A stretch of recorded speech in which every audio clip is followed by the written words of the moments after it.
الفضل YouTube channel میں آپ کا استقبال ہے۔ اس چینل پر روزانہ قرآن پاک کی ایک آیت تلاوت سماعت ترجمہ اور مختصر تشریح پیش کی جا رہی ہے۔ ویڈیو اپلوڈ ہونے پر نوٹیفیکیشن پانے کے لیے اس چینل کو سبسکرائب کریں اور بیل آئیکن ضرور دبائیں۔ السلام علیکم ورحمۃ اللہ وبرکاتہ۔ میرے دینی و ایمانی بھائی اور بہنوں، سورہ مائدہ آیت نمبر 107 پیش خدمت ہے۔ اعوذ باللہ من الشیطان الرجیم فَإِنْ عُثِرَ عَلَىٰ أَنَّهُمَا اسْتَحَقَّا إِثْمًا فَآخَرَانِ يَقُومَانِ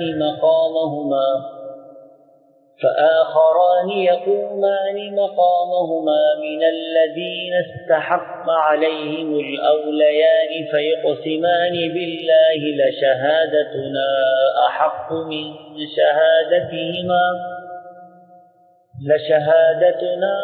أحق من شهادتهما وما اعتدينا إنا إذا لمن الظالمين۔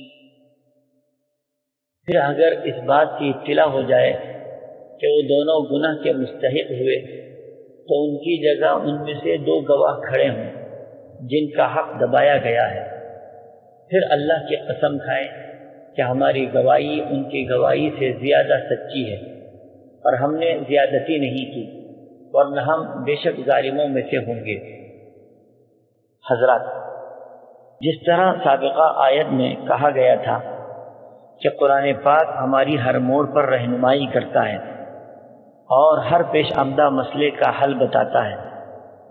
سابقہ آیت میں آپ نے سنا تھا کہ اگر ایک مرنے والا شخص اپنے مال کے سلسلے میں کسی کو وصیت کرتا ہے اور اپنی چیزیں ورثہ تک پہنچانے کی ذمہ داری دیتا ہے تو اس موقع پر ہر اس شخص کو جس کو وصیت کی جا رہی ہے اس کو چاہیے کہ پوری امانت داری کے ساتھ وہ تمام چیزیں وارثین تک پہنچا دیں۔